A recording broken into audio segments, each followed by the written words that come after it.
પાલનપુર પાસપોર્ટમાં આવેલા કેફેમાં પોલીસે રેડ કરતા બે યુવતીએ ત્રીજા માળેથી કૂદકો મારતા પાલનપુર સિવિલમાં સારવાર અર્થે ખસેડાઈ। પાલનપુર પાસપોર્ટમાં આવેલા કેફેમાં ગેરકાયદેસર પ્રવૃત્તિઓ ચાલતી હોવાની બાતમીના આધારે પશ્ચિમ પોલીસે રેડ કરી હતી। જોકે પોલીસની રેડ પડતા કેફેમાં દોડધામ મચી ગઈ હતી।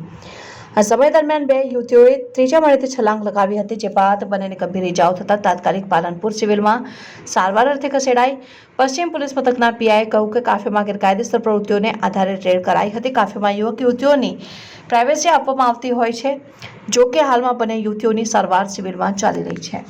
ગેરકાયદેસર પ્રવૃત્તિઓને લઈને આ અગાઉ પોલીસે કાફે સંચાલકને નોટિસો આપી હોવાનું સામે આવ્યું હતું। જો કે પોલીસની નોટિસો આપવા છતાં કાફે સંચાલક બેખૌફ રીતે ગેરકાયદેસર પ્રવૃત્તિઓ ચલાવતો હોવાની ચર્ચા છે। જો કે પોલીસની રેડ બાદ પોલીસ પર પણ સવાલો ઉઠ્યા છે કે કોઈ બે પોલીસ કોન્સ્ટેબલ દ્વારા મહિને આ કેફે સંચાલકો પાસેથી હપ્તો વસૂલતા હોવાની પણ ચર્ચાઓ હતી। ત્યારે પોલીસ સામે ઉઠેલ ગંભીર સવાલો અંગે પણ ઊંડાણપૂર્વકની તપાસ ખૂબ જ જરૂરી બને છે। આ કેફેમાં યુવકો અન્ય આરોગ્ય માટે જોખમી નશીલી પદાર્થોનું સેવન કરતા હોવાની ચર્ચાઓ છે। ત્યારે આ કેફે સંચાલક ગેરકાયદેસર પ્રવૃત્તિઓ અને બે નંબરના ધંધા સાથે સંકળાયેલો હોવાની પણ હાલમાં ચર્ચાઓ ઉઠી છે।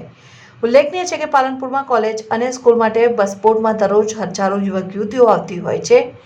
બસપોર્ટમાં આવેલ ટ્યુશન ક્લાસમાં પણ યુવક યુવતીઓ પોતાનું ભવિષ્ય સંવારવા આવતા હોય છે।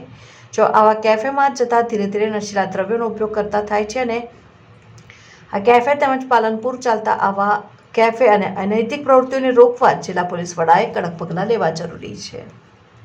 ઓકે રોલ સર મને હકીકત મળેલ કે પાલનપુર નવા બસ સ્પોટમાં અમુક કાફે ચાલે છે। એમાં ફર્સ્ટ ડેટ નામનો કાફે છે।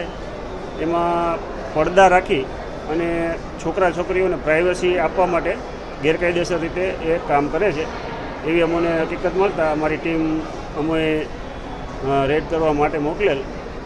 ત્યારે બે છોકરીઓ પોલીસના ડરથી પાછળની બારીમાંથી નીચે કૂદી ગયેલ છે। એ કોણ છે એ બે છોકરીઓને 108માં લઈ ગયા છે। એ હાલ તપાસ માટે પોલીસ ત્યાં ગયેલ છે। તબિયત એની કેવી છે એ બાબતે પણ તપાસ ચાલુ છે। અને બીજા જે કેફે છે ગેરકાયદેસર રીતે આવી રીતે પ્રાઇવસી પૂરી પાડે છે એના ઉપર પણ પોલીસ કાર્યવાહી હાલ ચાલુ છે। તમે કેફેની અંદરથી કોઈ પકડાયું? ક્યાં રેડ થઈ ગઈ ત્યારે? ના, ત્યાંથી બે છોકરીઓ પડી ગઈ ને એટલે અફરાતફરીમાં બધા ભાગી ગયા। પોલીસ થોડી ગભરાઈ ગઈ કે ભાઈ આ છોકરીઓ નીચે પડી ગઈ એવા સમાચાર મળ્યા એટલે પોલીસ પાછળ ચેક કરવા જતી રહી કે કોણ પડી ગયું। એ દરમિયાન આ લોકો બધા નાસી ગયેલ છે। એનો માલિક છે એને બોલાવેલ છે। સાહેબ બસપોર્ટમાં કુલ આવા કેટલા કેફે ચાલે છે એવું કંઈ? બસપોર્ટમાં આવા લગભગ 7 થી 8 કેફે ચાલે છે અને આજે ચેક કરવા માટેનું કામ પોલીસનું કામ ચાલુ હતું અને પ્રથમ આ જે કેફે છે એમાં જ ચેકિંગ ચાલુ હતું।